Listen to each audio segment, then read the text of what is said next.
Assalamualaikum warahmatullahi wabarakatuh. Nama saya Bintang Abi. Saya dari kelompok 3. Di sini saya akan mempresentasikan hasil kerja kelompok kami mengenai makalah fisika dasar tentang konsep fisika kebisingan pada penyakit akibat kerja atau PAK dan kecelakaan di tempat kerja. Pertama-tama, eh, saya sendiri Bintang Abi dengan NIM 200-264 dari kelas FSC. Dan teman-teman saya yang kedua yaitu Khairul Febriansah, ada Elvi Syahrani, Sudarna, Adit Alfariski, dan yang terakhir ada Faradela Putri Yakobus. Saya akan mempresentasikan mengenai pertama itu abstraknya. Abstrak. Hilangnya pendengaran akibat okupasional merupakan masalah serius bagi banyak pekerja. Meskipun jumlah korban yang belum pasti, berdasarkan data dari tahun 1980-an dan 1990-an, Institut Nasional untuk Keselamatan dan Kesehatan memperkirakan bahwa jumlah pekerja yang terpapar tingkat kebisingan tempat kerja yang menempatkan mereka pada risiko gangguan pendengaran. Beberapa pekerja mungkin juga berisiko karena terpapar bahan kimia.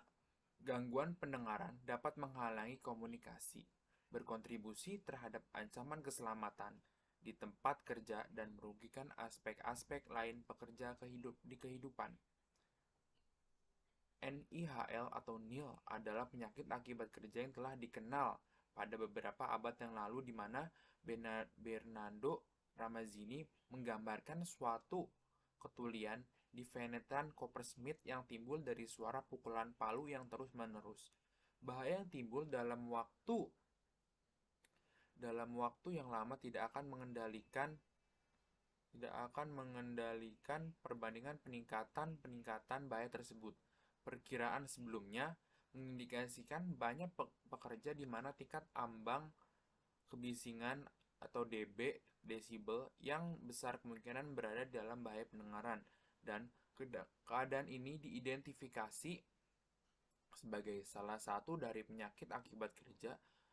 Tingkat bahaya kebisingan berasal dari berbagai macam lingkungan kerja, termasuk pekerjaan di pabrik, konstruksi, transportasi, dan komunikasi. Penurunan paparan akan menurunkan atau mengurangi kerusakan yang timbul akibat kebisingan. Jadi, bentuk kondisi kerja yang sangat rentan dalam pengukuran pencegahannya. Pencegahan menjadi lebih sulit, akan tetapi dampak alamiah dari kerusakan pendengaran yang terjadi dalam beberapa waktu dekade ini karena kesalahan kesadaran kerja para tenaga kerja. Ukuran-ukuran pencegahan primer dan sekunder yang ditekankan pada pengendalian sumber kebisingan melalui usaha-usaha surveillance untuk segera mendeteksi bukti kehilangan pendengaran sangat penting karena kerusakan syaraf pendengaran bersifat irreversible tanpa gejala dan mengakibatkan individu rentan terjadi kerusakan dan kecacatan. Terus kemudian latar belakang kami membuat makalah ini yaitu pertama, kebisingan merupakan masalah yang sering dijumpai oleh perusahaan besar saat ini. Penggunaan mesin dan alat kerja yang mendukung proses produksi berpotensi menimbulkan suara kebisingan. Kebisingan adalah terjadinya bunyi yang tidak dikehendaki sehingga mengganggu atau membahayakan kesehatan. Menurut Kemenkes nomor 1405 Menkes SK XI 2002, penggunaan teknologi maju sangat diperlukan untuk memenuhi kebutuhan hidup secara luas. Namun, tanpa disertai dengan pengendalian yang tepat akan merugikan manusia itu sendiri. Penggunaan teknologi maju tidak dapat dielakkan, terutama pada era industrialisasi yang ditandai adanya proses mekanisasi, elektrifikasi, dan modernisasi, serta transformasi globalisasi. Dalam keadaan demikian, penggunaan mesin-mesin pesawat, instalasi, dan bahan-bahan berbahaya akan terus meningkat sesuai kebutuhan industrialisasi. Kemudian, Dengan demikian, di sisi lain, kemajuan teknologi juga mengakibatkan berbagai dampak yang merugikan, yaitu berupa terjadinya peningkatan pencemaran lingkungan, kecelakaan kerja, dan timbulnya berbagai macam penyakit akibat kerja. Kebisingan menimbulkan beberapa dampak pada kesehatan. Selain berdampak pada gangguan pendengaran, intensitas bising yang tinggi juga dapat mengakibatkan hilangnya konsentrasi, hilangnya keseimbangan dan disorientasi, kelelahan, gangguan komunikasi, gangguan tidur, gangguan pelaksanaan tugas, gangguan faal tubuh, serta adanya efek visceral seperti perubahan frekuensi jantung atau peningkatan denyut nadi, perubahan tekanan darah, dan tingkat pengeluaran keringat.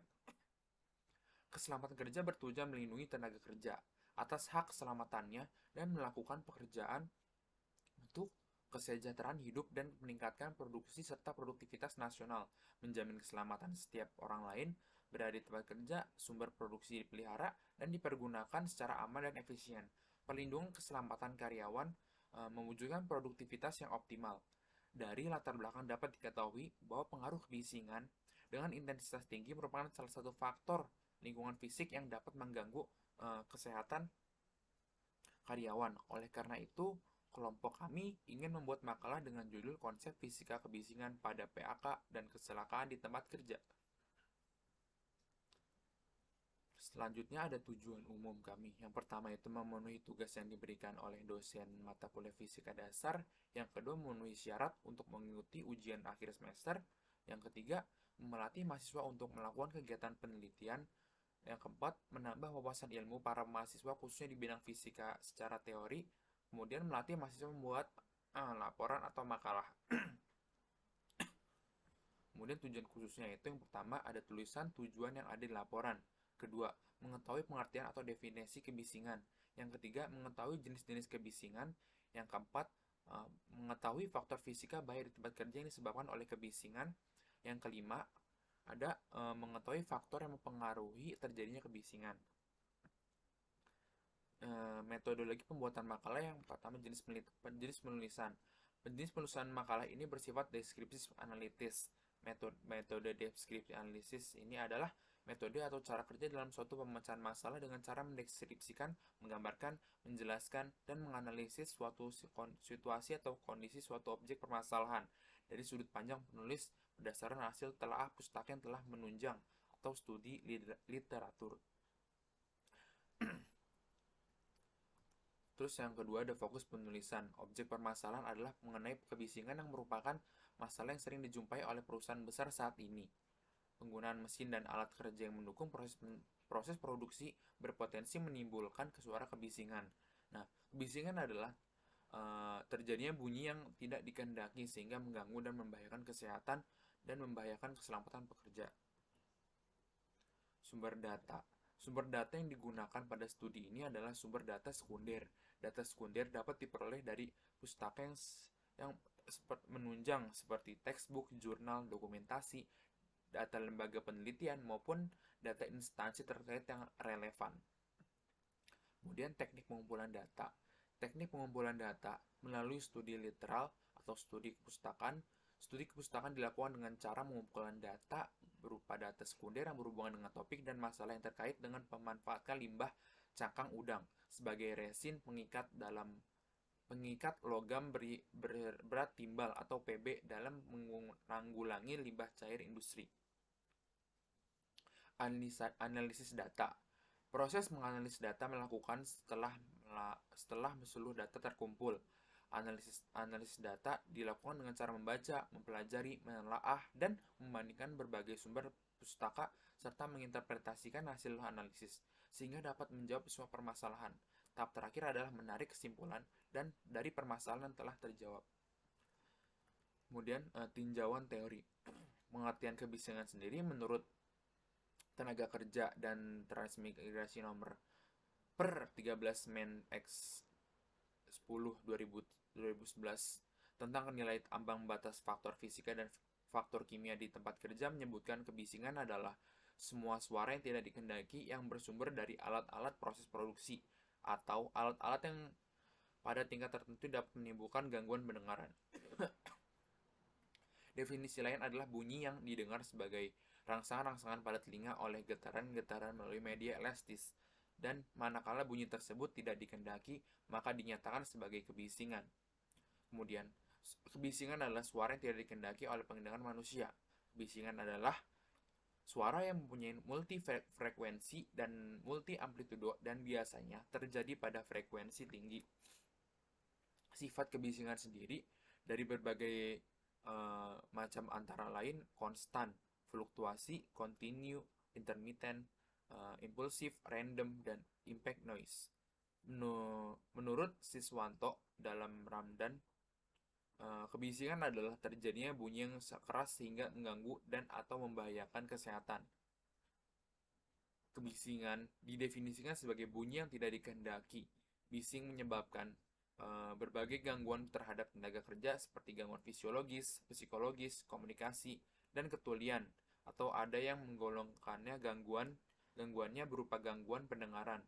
Misalnya gangguan terhadap pendengaran dan gangguan pendengaran seperti komunikasi terganggu, ancaman bahaya, keselamatan, menurunnya performa kerja, kelelahan, dan stres. Kemudian masuk pada pembahasan faktor bahaya.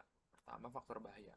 Pengertian bahaya sendiri adalah suatu keadaan yang memungkinkan atau berpotensi terhadap terjadinya kecelakaan berupa cedera, penyakit, kematian, kerusakan, atau kemampuan melakukan fungsi operasional yang telah ditetapkan.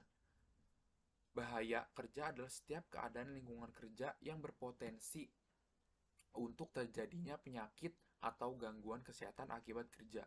Bahaya kerja terdiri dari berbahaya faktor peralatan mesin, fisiologis dan beban kerja, fisik, kimiawi, biologi, dan psikologis. Faktor bahaya fisika. Faktor fisika adalah faktor di dalam tempat kerja yang bersifat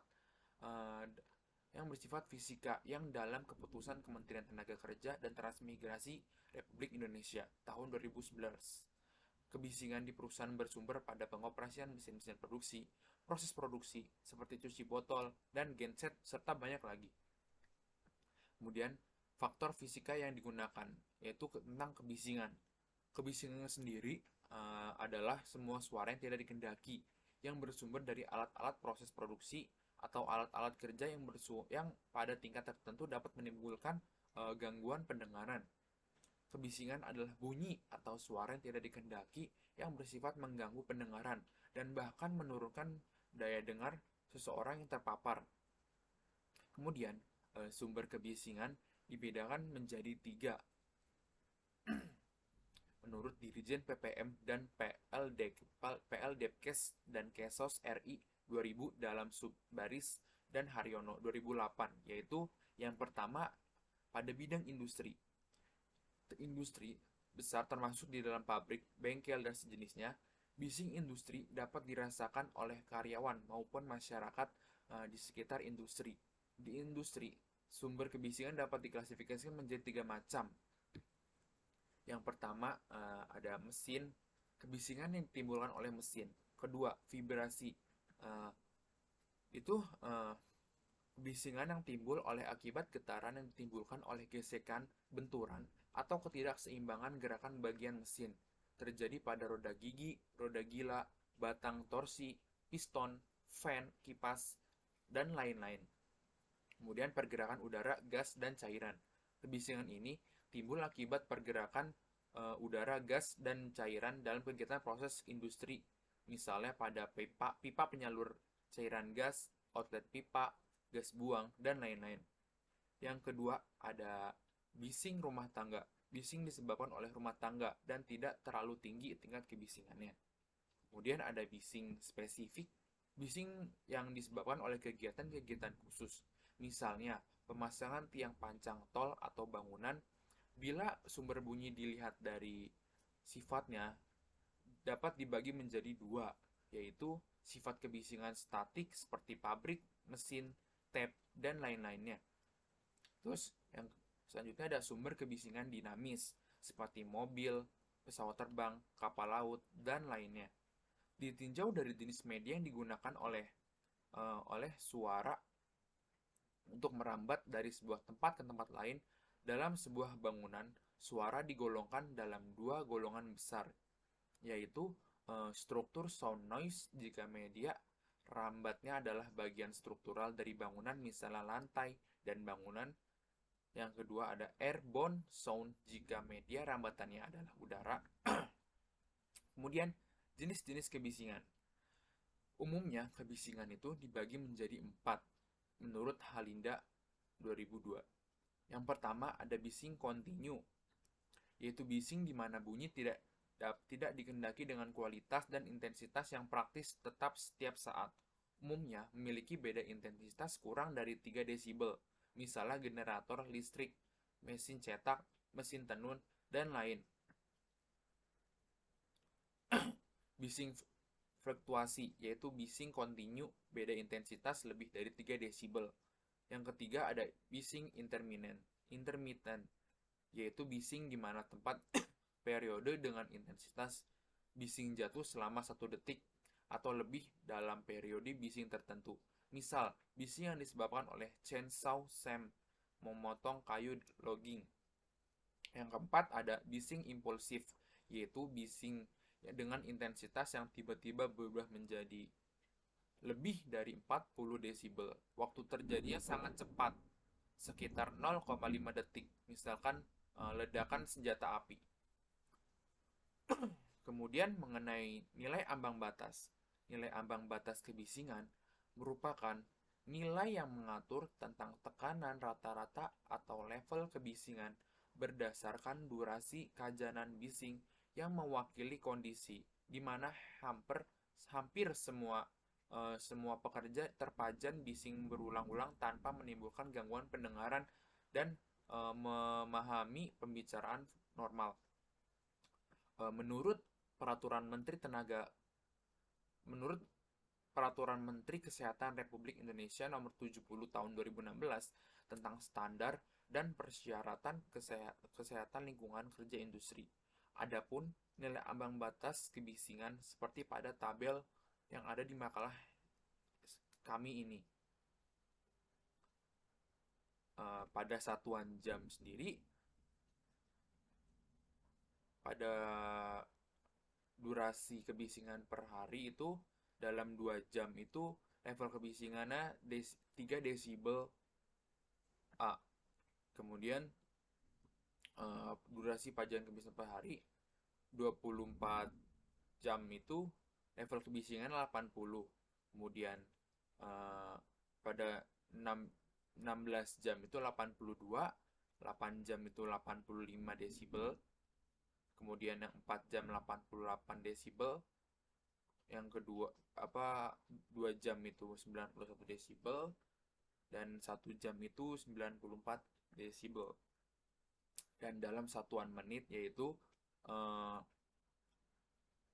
dalam 30 menit itu 97 desibel, 15 menit 100 desibel, 7,5 103 desibel, 3,75 itu 106 desibel, 1,88 itu 109 desibel, 0,94 itu 112 desibel, 28,12 itu 115 desibel, 14,06 itu 118 desibel, 7,03 itu 121 desibel, 3,52 itu 124, kemudian 1,76 itu 127 desibel. Kemudian dalam satuan detik yaitu 0,88 desibelnya 130 desibel, kemudian 0,44 itu 133 desibel, 0,22 itu 136 desibel, dan 0,11 yang terakhir adalah 139 desibel. Adapun faktor yang mempengaruhi terjadinya kebisingan. Ada faktor yang mempengaruhi terjadinya kebisingan antara lain yaitu intensitas. Intensitas bunyi dapat didengar dengan telinga manusia berbanding langsung dengan logaritma kuadrat tekanan akustik yang dihasilkan getaran dalam rentang yang dapat didengar. Jadi, tingkat tekanan bunyi diukur dengan logaritma dalam desibel atau dB. Terus ada frekuensi. Frekuensi dapat didengar oleh telinga manusia terletak 16 sampai 20.000 Hz. Frekuensi bicara terdapat antara 250 sampai 40.000 Hz. Kemudian ada durasi. Efek kebisingan yang merugikan sebanding dengan lamanya paparan dan berhubungan dengan jumlah total energi yang mencapai telinga dalam. Kemudian sifat mengacu pada distribusi energi bunyi terhadap waktu atau stabil atau berfluktuasi dan intermiten. Bising impulsif atau satu atau lebih lonjakan energi bunyi dengan durasi kurang dari 1 detik atau sangat berbahaya. Kemudian faktor penyebab gangguan atau keluhan pada pekerja yaitu gangguan atau keluhan yang dirasakan pekerja yang terpapar bising dapat disebabkan oleh faktor berdasarkan faktor individu pekerja yang meliputi 1. Usia. Usia merupakan salah satu faktor yang juga memiliki kontribusi untuk memunculkan gangguan non-auditory pada pekerja. Usia termasuk faktor intrinsik, yaitu faktor yang berasal dari dalam diri pekerja. Usia mampu memunculkan gangguan non-auditory pekerja terkait dengan fungsi fisiologis tubuh pekerja. Semakin bertambah usia, fungsi fisiologis tubuh juga semakin lambat laun mengalami penurunan. Penurunan tersebut juga terjadi pada indera pendengaran. Usia termasuk faktor yang tidak dapat diabaikan karena dapat mempengaruhi kekuatan. Yang kedua, masa kerja. Makin lama masa kerja seseorang di lingkungan kerja yang kebisingan di atas nilai nilai ambang batas, makin bahaya bagi sistem pendengarannya. Penurunan pendengaran pada pekerja yang terpajan bising biasanya terjadi setelah masa kerja 5 tahun atau lebih. Atau apabila pekerja terpajan bising dengan intensitas yang sangat bising dengan waktu pajanan melebihi standar yang diperbolehkan setiap harinya. Masa kerja merupakan faktor lain yang dapat menyebabkan terjadinya kegangguan auditori maupun non-auditori. Kemudian ada lama paparan bising. Lama paparan bising berkaitan erat dengan masa kerja. Faktor masa kerja ini berkaitan dengan aspek durasi terhadap paparan bising. Semakin lama durasi seseorang terpapar bising setiap tahunnya, maka semakin besar risiko mengalami gangguan atau keluhan. Kebanyakan terjadi pada seseorang yang terpapar pada kebisingan dengan paparan lama yang mungkin intermiten atau terus-menerus. Transmisi energi tersebut juga cukup lama dan kuat akan merusak organ inti dan selanjutnya dapat mengakibatkan ketulinan permanen. Selain itu juga kebisingan bisa direspon oleh otak yang merasakan pengalaman ini sebagai suatu ancaman stres yang kemudian berhubungan dengan pengeluaran hormon stres seperti epiperin. Stres akan mempengaruhi sistem syaraf yang juga mempengaruhi detak jantung serta perubahan tekanan darah dan tanda fisiologis lainnya. Kemudian selanjutnya ada cuaca kerja. Cuaca kerja juga merupakan faktor yang berpengaruh. Cuaca kerja adalah kombinasi dari suhu udara, kelembaban udara, kecepatan gerakan, dan suhu radiasi. Untuk ukuran suhu nikmat bagi orang Indonesia adalah 24-26 derajat Celcius. Suhu dingin mengurangi efisiensi dengan keluhan kaku atau kurangnya koordinasi otot. Suhu panas berakibat terutama menurunnya prestasi kerja. Suhu panas mengurangi kelincahan, memperpanjang waktu reaksi, dan waktu pengambilan keputusan, mengganggu kecermatan kerja otak, mengganggu koordinasi syaraf, perasa, dan motoris, serta memudahkan untuk dirangsang. Kelembapan sangat dipengaruhi oleh suhu udara. Suatu keadaan di mana udara sangat panas dan kelembapan tinggi akan menimbulkan pengurangan panas secara besar-besaran karena sistem penguapan. Pengaruh lainnya adalah semakin cepatnya denyut jantung karena semakin aktifnya peredaran darah memenuhi kebutuhan akan oksigen. Kemudian getaran yang timbul oleh alat-alat mekanis yang sebagian dari getaran ini sampai ke tubuh dapat menimbulkan akibat-akibat yang tidak diinginkan pada tubuh kita, menambah tonus otot-otot. Karena getaran di bawah frekuensi 20 Hz menjadi sebab kelelahan. Besarnya getaran ini ditentukan oleh intensitas frekuensi getaran dan lamanya getaran itu berlangsung. Sedangkan anggota tubuh manusia juga memiliki frekuensi alami di mana apabila Frekuensi ini berresonansi dengan frekuensi getaran akan menimbulkan gangguan-gangguan antara lain mempengaruhi konsentrasi kerja, mempercepat datangnya kelelahan, gangguan-gangguan pada anggota tubuh seperti mata, syaraf, otot, dan lain-lain. Kemudian ada alat pelindung diri. Menurut Menteri Tenaga Kerja dan Transmisi Republik Indonesia nomor per 08 Men 7 2010 tentang alat pelindung diri, yang dimaksud dengan alat pelindung diri selanjutnya disingkat APD adalah suatu alat yang mempunyai kemampuan untuk melindungi diri seseorang yang fungsinya mengisolasi sebagian atau seluruh tubuh dari potensi bahaya di tempat kerja. Adapun bagian dari alat pelindung diri yaitu alat pelindung telinga. Alat pelindung telinga adalah alat yang baik berupa sumbat telinga atau menutup telinga yang digunakan atau dipakai dengan bertujuan untuk melindungi, mengurangi pemaparan kebisingan masuk ke dalam telinga.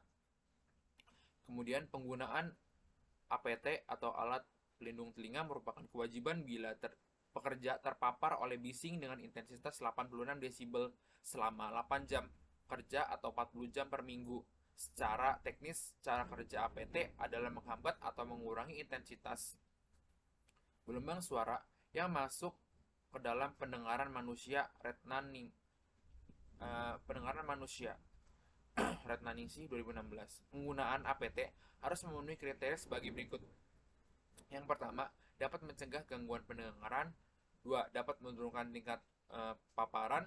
Yang ketiga, dapat memenuhi derajat kenyamanan. Kemudian fungsi pelindung telinga atau APT adalah pelindung yang berfungsi untuk melindungi alat pendengaran terhadap bisingan atau tekanan.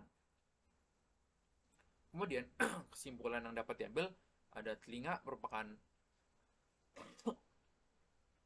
organ vital dari manusia yang sangat berguna dan sensitif sebagai organ tubuh yang vital. Telinga tidak luput dari risiko kerusakan akibat kerja. Umumnya, kerusakan fungsi telinga sebagai alat pendengaran adalah permanen, sehingga proses rehabilitasinya bisa dikatakan sangat kecil kemungkinannya.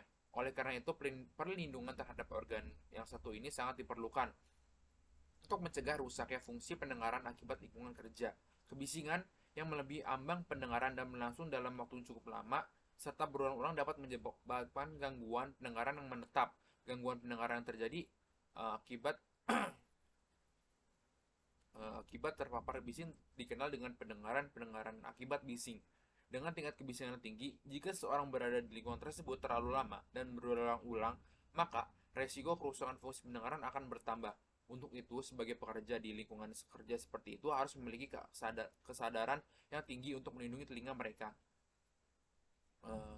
Selanjutnya, cukup banyak memang dampak negatif yang ditimbulkan kebisingan di tempat kerja, mulai dari sifatnya individual, mempengaruhi kinerja departemen dan organisasional sebagai sebuah perusahaan, sehingga gangguan-gangguan yang mengenai lingkungan di luar tempat kerja, khususnya masyarakat di sekitar tempat kerja. Oleh karena itu, kebisingan di tempat kerja harus ditangani secara benar dengan tetap berpegang pada prinsip-prinsip manajemen bahaya di tempat kerja. Upaya yang melindungi kerja yang terpapar kebisingan dapat dilakukan dengan mengurangi tingkat kebisingan yang timbul dari peralatan atau lingkungan kerja, melindungi para pekerja dengan alat pelindung diri untuk telinga atau earplug, earmuff, dan lain-lain. Saran kami, demikian makalah yang kami susun, kiranya dapat memberikan manfaat bagi pembaca sekaligus sebagai bahan pembelajaran dalam mata kuliah fisika dasar. Medium pembelajaran sekali lagi bukan hanya dapat diupayakan dalam berbentuk konvensional saja, tetapi juga dapat berbentuk media digital seperti YouTube. Selain itu, saya pribadi mohon maaf bila terdapat kata-kata ataupun kalimat yang kurang berkenan dalam makalah ini. Kritik dan saran yang membangun sangat saya harapkan. Terima kasih. Wabillahi taufiq wal hidayah. Wassalamualaikum warahmatullahi wabarakatuh.